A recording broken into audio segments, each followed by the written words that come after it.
Hello, friends. My name is M Get Inspired, and I'm going to be talking just briefly on why you act the way you do and emotional intelligence. Okay, so there are four basic temperaments, right? There's choleric, there's melancholy, there's phlegmatic, and there's sanguine. Yes. So the cholerics are the bosses, they are the builders, they are the CEOs, they are the people that start things, they start businesses, they start movements, they start a lot of things, and they can be very strict, okay?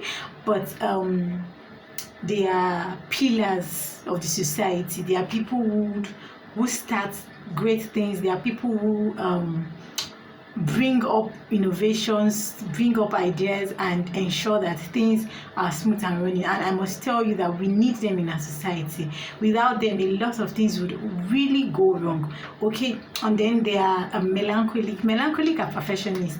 They are people that they always like things to be in place. They are so analytical, and they always like to be loved by everyone.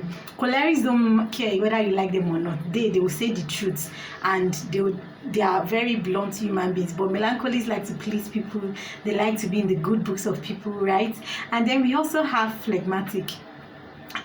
Flex, or you can call them phlegmatic. They are the easygoing people. They don't like to offend people. They are like the peacemakers. Yes.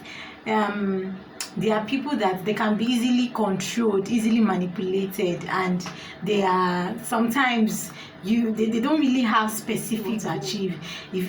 Sometimes it's like anything goes. People can always convince them. If a flag does not have the intention to go to a party or to an event, you can just come and drag them and they'll just follow you. So they are like that. And the last one is the sanguines. They are the life of the party. Anywhere they are, there must be happiness. Everything must be, going smoothly. There must everywhere must be fun filled. There must be how do I put it now? Faji. They are the Faji people, and they are the people that likes to play. If you like, insult them. Sometimes they've even insulted themselves. If you like, tell them that their nose is big. Before you say that, they have even said it to themselves. There are people that they are just the life of the party. They like to play. They like to crack jokes and stuff like that. So I'm sure you understand these different temperaments. I had to briefly explain them because I want to talk about something which is emotional intelligence, right? So what is emotional intelligence? I'll just say it in a layman's language. It has to do with knowing who a particular person is and dealing with them in that regard, right?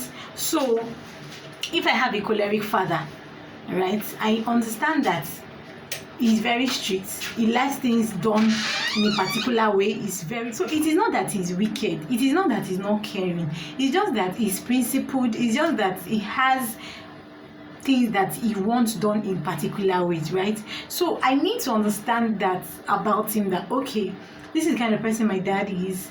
I have to be very, very careful in whatever I am doing. I have to just follow that his guideline. I have to follow that his principle so that we don't have clashes, right? So if I also know that, okay, somebody is melancholy, there are people that what people say to them really affects them. If you tell a melancholy that, why is this your shirt looking like this? They can go back to themselves and say, but I ironed this shirt now. Why did this person complain about it? And I was thinking, no, I shouldn't have worn this shirt though. No matter how you iron it, it will not look good and stuff like that. So there are people that they are always worried about the perception that others have about them. So if I know that this person is a melancholic person and might be a very emotional person, I would be very careful of how I talk to her. I'll be very careful of how I address her, or I'll make sure that I say good things about her, things that can lift her spirit, so that she doesn't get offended or she doesn't get emotionally down. Okay, so that is how emotional intelligence comes to play in temperament and getting to understand people.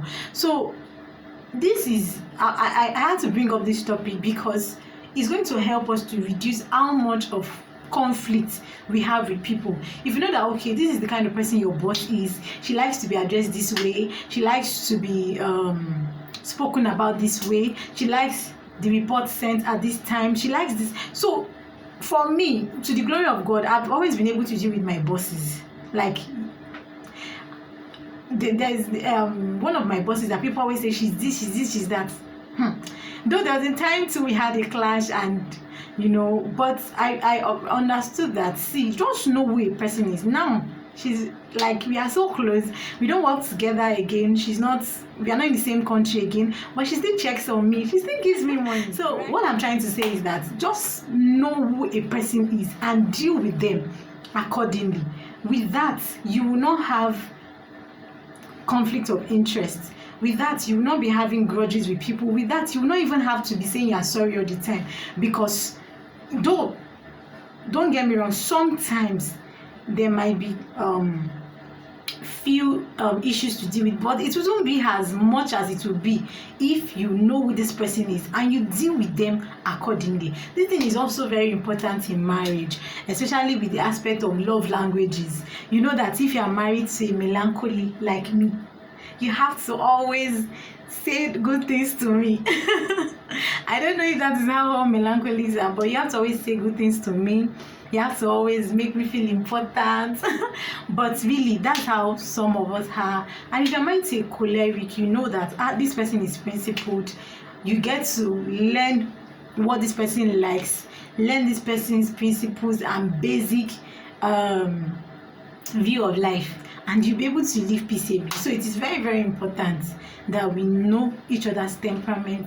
We know how to deal with each other, because we all need each other. I need you, you need me. Okay, so that will be all of my video today. I hope you enjoyed this video as much as I enjoyed shooting it. Thank you so much for watching. Thank you for your time, and I want to appeal to you to please like my video. I'm sure you enjoyed it, right?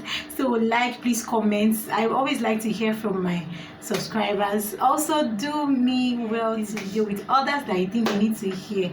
Till I come your way next time, I remain M Squared Inspired. Keep being inspired. Bye.